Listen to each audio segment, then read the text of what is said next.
Okay, so today we are covering the appendicular skeleton.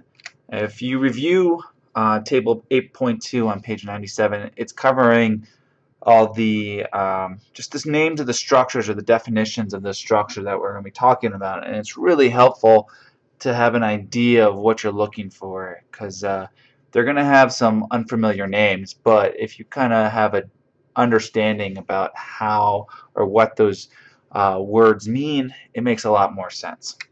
So we're going to be covering 126 bones today. There's 206 on average in the adult body. Obviously, it's you start off with a lot more, and as you age, actually, as you get older, they fuse, and you can end up with fewer. Okay, so we're going to be covering the pectoral girdle, the upper limbs, the pelvic girdle, and the lower limbs today. And there are two main bones that make up the pectoral girdle, the clavicle and the scapula.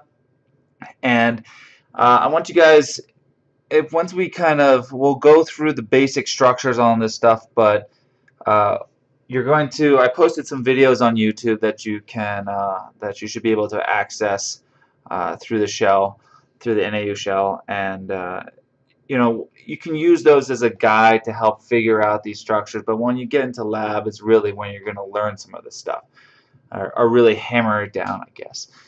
So the clavicle has three structures on it: the sternal end, the acromial end, and the conoid tubercle.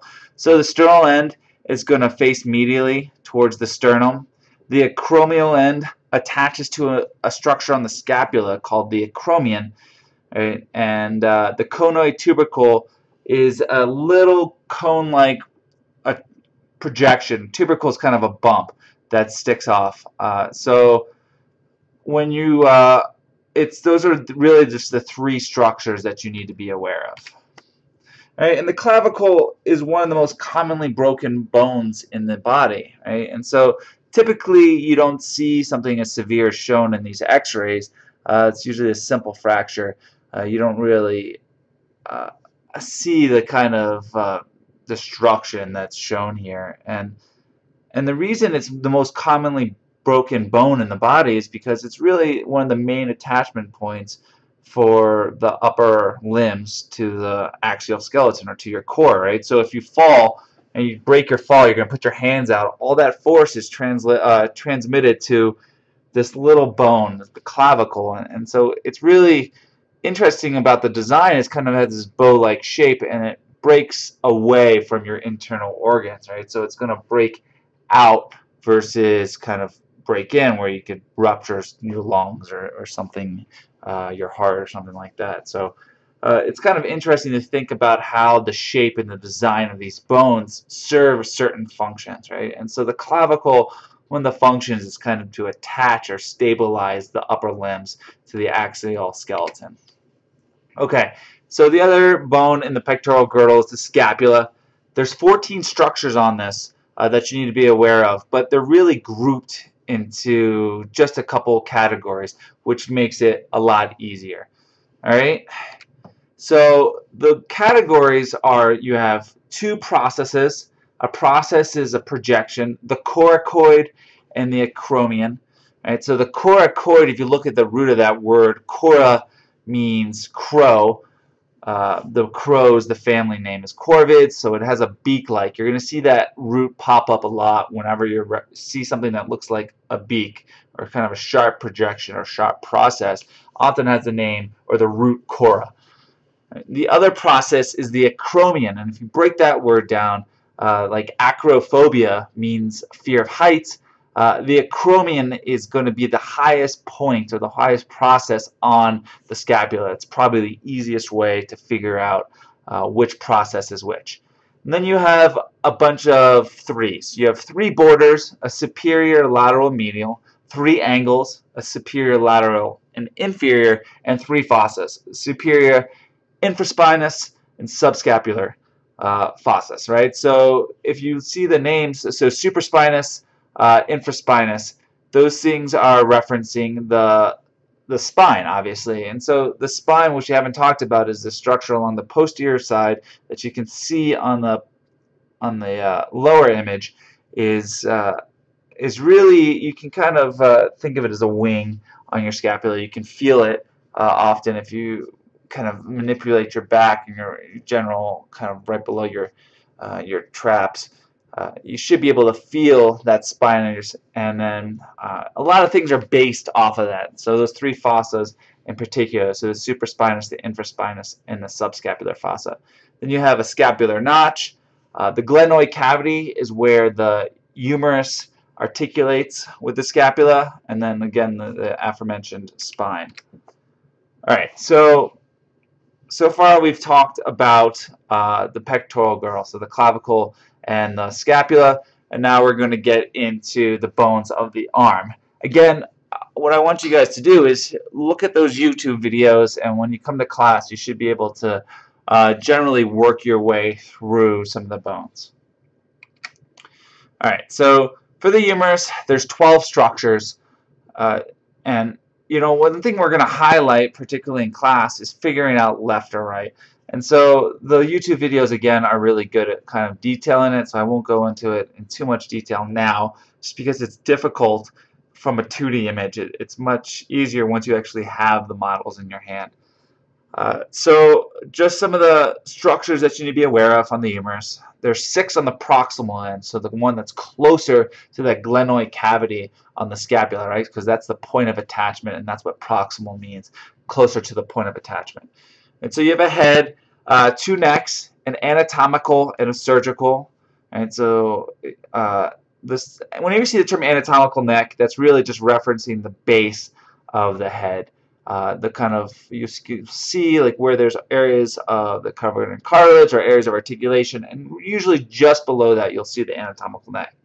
And then 2 tubercles, right? And so if you remember that a tubercle is a bump, whenever you see the words greater and lesser in anatomy, it's referencing larger and smaller, so greater are bigger, lesser is smaller. So you have a greater and lesser tubercle, and then they are separated by intertubercular groove.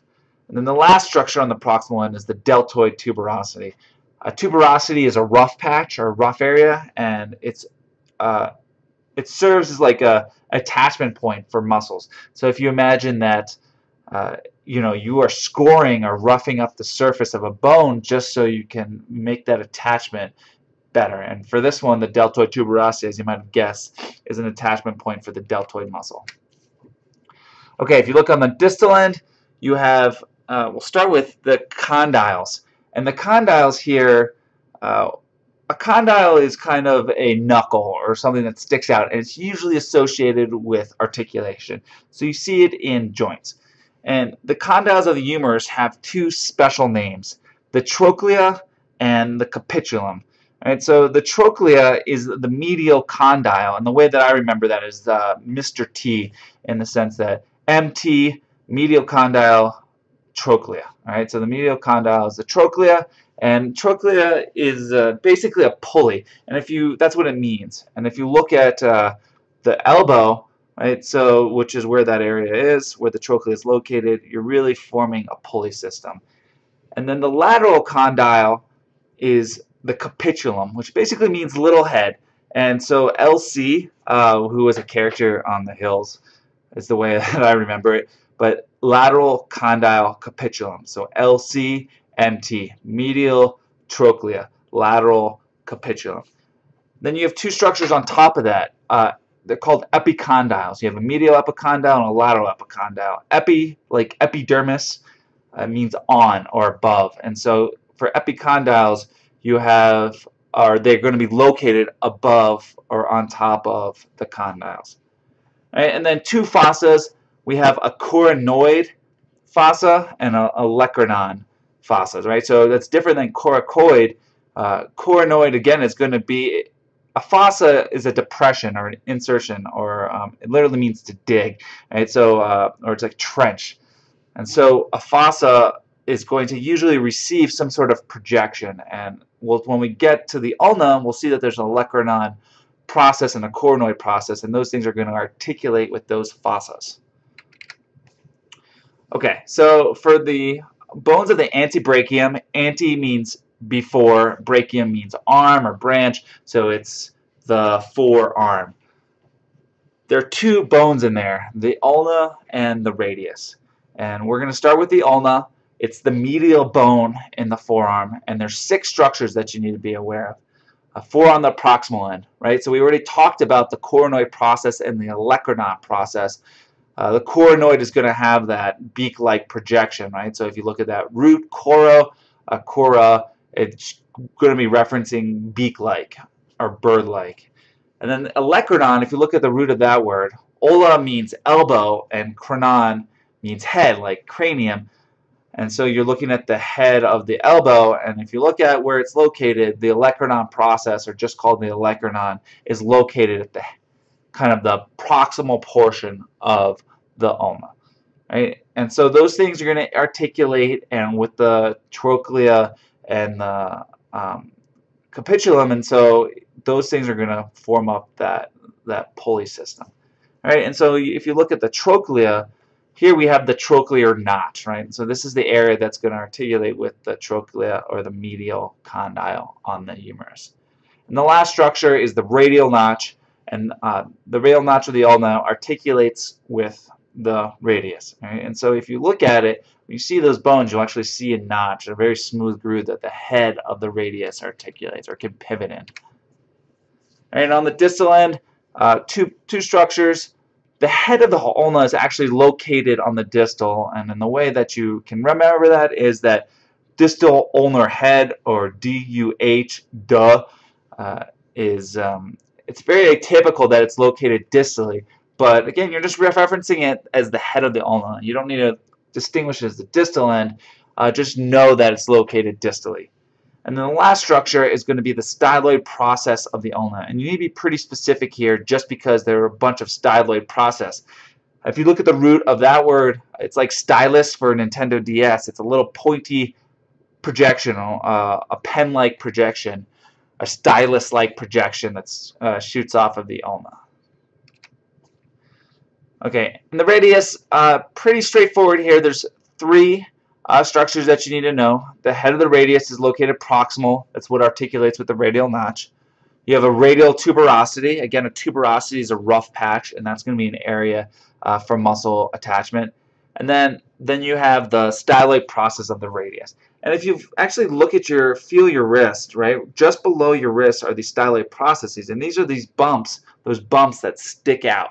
Right? So if you actually feel that kind of knob that's out there, right? Depending if you're medial, if it's medial, it's going to be the ulna.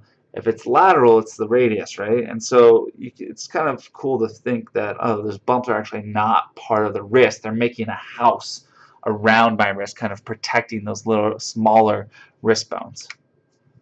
All right, so we're going to tackle, we just did the arm, we did the humerus, the radius, and the ulna. Now we're going to do the bones of the wrist and the hand.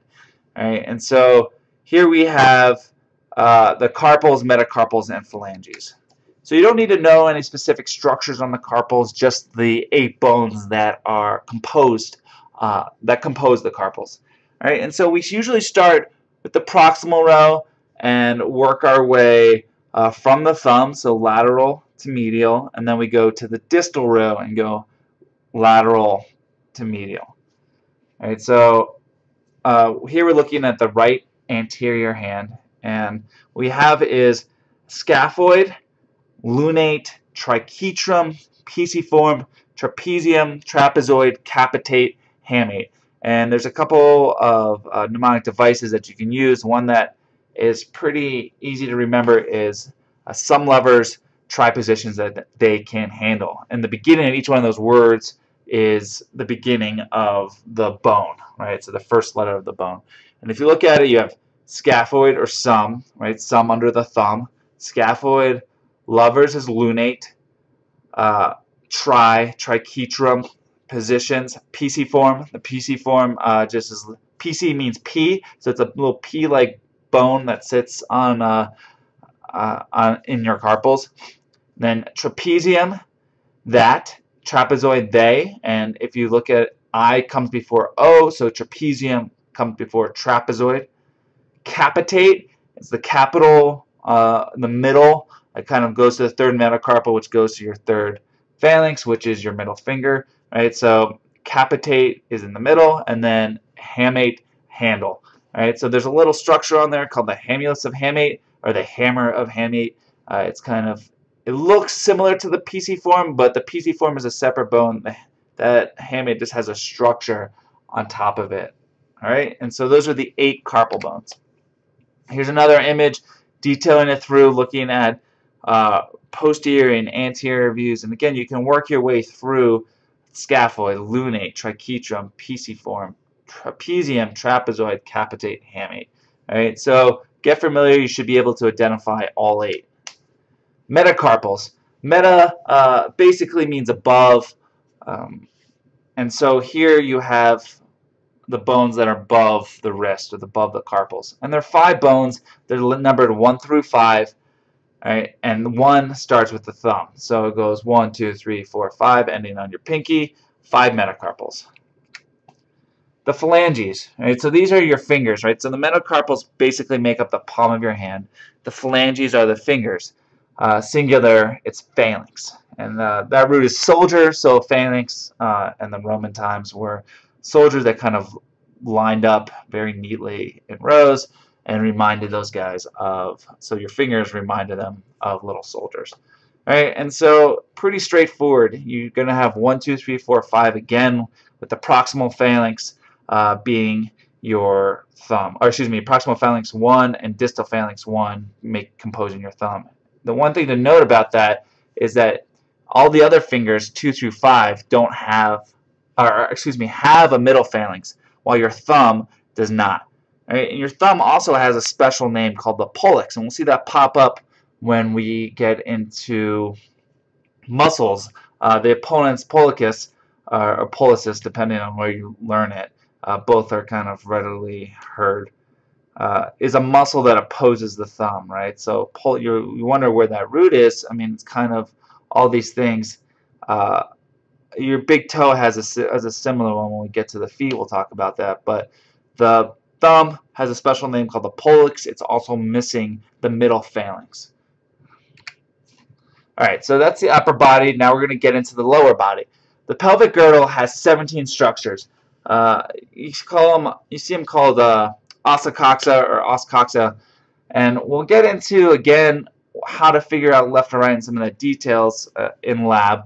But just generally, you should be able to start realizing and start thinking about the structures and the bones that are composed of this. All right, so the 3 bones that are actually fused to make up each os coxa are the ilium, the ischium, and the pubis. All right, and so there's 10 structures on the ilium that you need to know. There's the iliac crest, like the crest of a wave.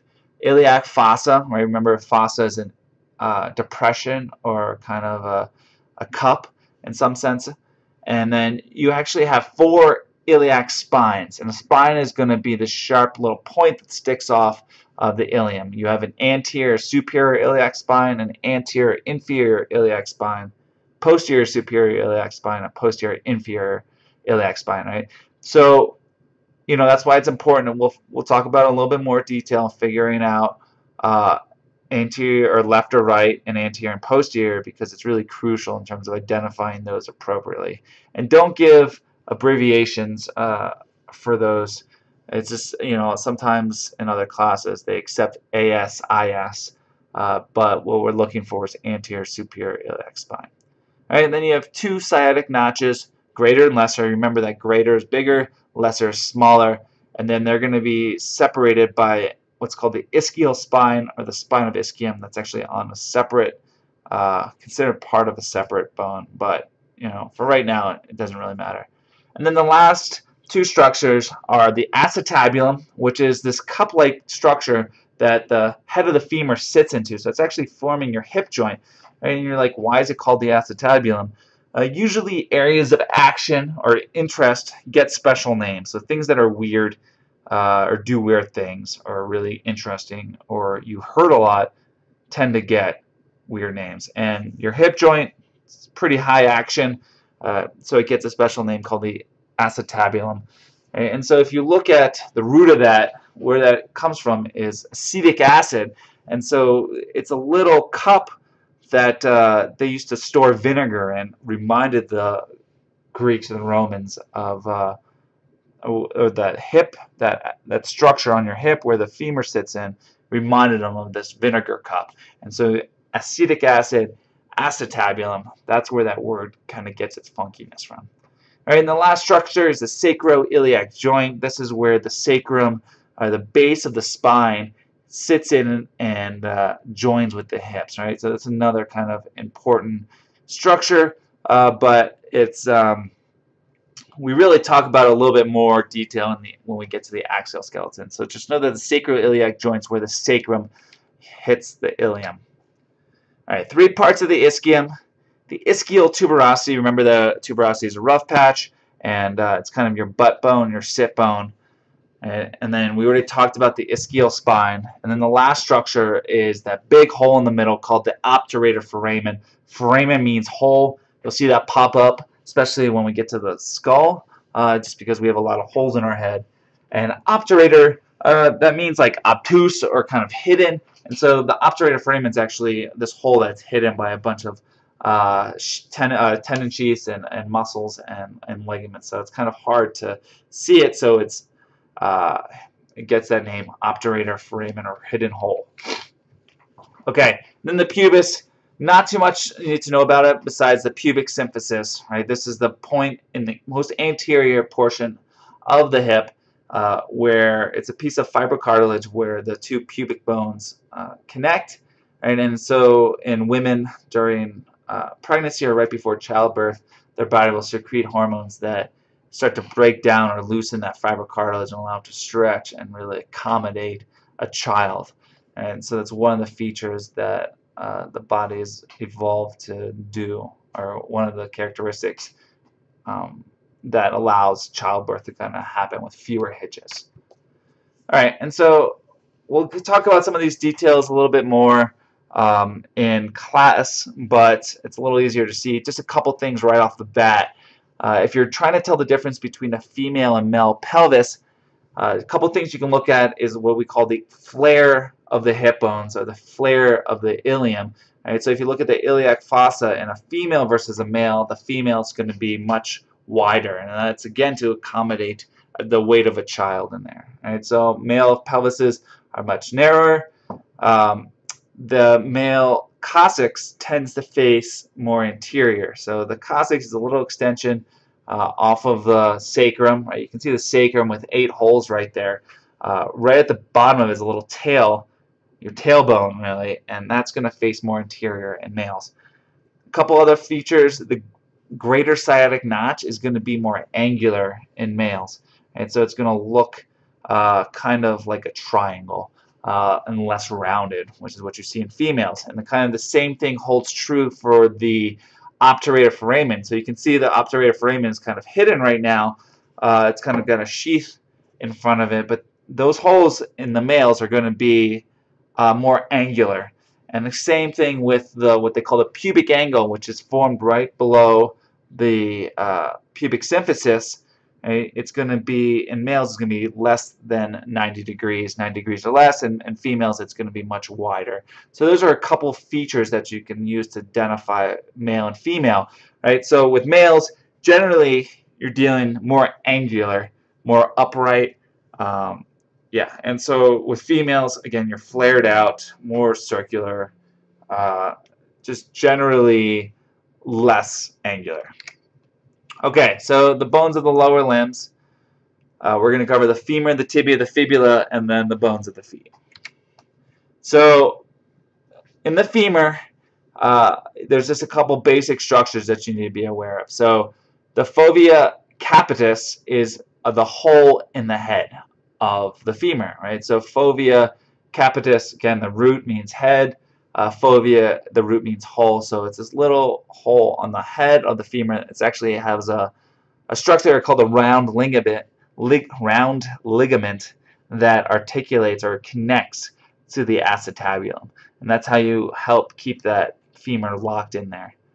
All right, and so again, you're going to have the neck right at the base of the head. You have a greater and lesser trochanter. Again, greater means larger, lesser means smaller. Trochanter means wheel, and so these are your wheels of how you get around. and you have a bigger and smaller one. And then in between the two, you have an intertrochanteric crest. Again, that's going to be posterior, and it's just going to be a ridge that connects the two trochanters. As you work your way down, you have a linea aspera, or literally a rough line that runs the posterior length of the femur. And then you have two condyles, a medial and lateral. These guys don't have special names like you see in the humerus. If you remember that the medial condyle in the humerus is called the trochlea, the lateral condyle in the humerus is called the capitulum. These don't have special names. They're just medial and lateral condyles, and then medial and lateral epicondyles, so little bumps or little knuckles above the condyle. Right? And then in between the two, you have an intercondylar fossa. This kind of a fossa, again, is depression, and it sits in between the two condyles. For the tibia, just a few major structures here that you need to be aware of. Again, there's two condyles, medial and lateral. You also have a medial malleolus. So the tibia is the medial bone in your leg, right? So this is your shin bone. You can feel it. You can actually feel, they call the anterior crest. It's that sharp angular ridge that kind of that runs the length of the tibia, right? And so that sharp edge is your tibia, right? And so that's the main weight-bearing bone in your lower leg. And at the base of it, kind of where the styloid processes were on the ulna and the radius, you have a medial malleolus. So this is like the ulna's styloid process, and you can feel it, right? So if you wonk on your medial malleolus, you bang your ankle, you're actually hitting your ankle, you're hitting this tibia, right? This structure on the tibia that's making a house for your ankle bones, right? And the only other structure here is the tibial tuberosity. Again, it's a rough patch at the proximal end of the tibia. Alright, so the fibula, this is a little difficult to kind of get a grasp of figuring out left or right. Again, we'll hit this a little heavier in class, but the structures that you should be aware of are the head, where it articulates with the head of the tibia, and then you have the lateral malleolus, which is going to be the lateral bump, right, that goes with the medial malleolus. So kind of those things that you tend to hit on sides of stuff. Alright, so we've talked about the femur, the tibia, and the fibula. We're going to hit up the tarsals, the metatarsals, and the phalanges. And there's a lot of overlap here with the hand. The difference is that with the tarsals, right, so tarsals are your ankles versus the carpals, which are your wrists. You only have 7 tarsals versus the 8 carpals. And the 7 tarsal bones that you have are the calcaneus, the talus, the navicular, the medial, intermediate, and lateral cuneiform, and then the cuboid. And one of the mnemonic devices that I like is clever tigers need M-I-L-C. Clearly that's not how you spell milk, but it just kind of rolls off the tongue, I feel. And you can always come up with your own or Google search any of them. But we're going to start kind of with the back portion, so that tuberosity of the calcaneus, so the calcaneus is your heel. Then you go talus, navicular, right? So this is kind of like the sphenoid, in a sense, of your foot, right? So they both have this kind of similar curved lima bean shape. They're actually rooted in the nautical terms. Sphenoid, the root is boat or kind of canoe, and navicular is kind of the navy, so that aquatic boat type thing. And you kind of look at it, it kind of looks like a canoe, and it has that lima bean shape to it. Anyway, you have the calcaneus, the talus, the navicular. Then you have the medial, intermediate, and lateral cuneiforms. And then the cuboid, which is a cube-like bone at your pinky. Alright, so again, calcaneus, talus, navicular, medial, intermediate, lateral cuneiforms, and then the cuboid. Metatarsals serve the same purpose, or have the same numbering as you see in the metacarpals. The metatarsals 1 through 5. These are going to make up the meat of your foot, everything but the toes, right? And say with your toes, again, these are called phalanges. Individual ones are called phalanx, and they're going to be numbered 1, 2, 3, 4, 5, starting with the big toe. So starting medial is 1, and then going to the pinky, which is 5.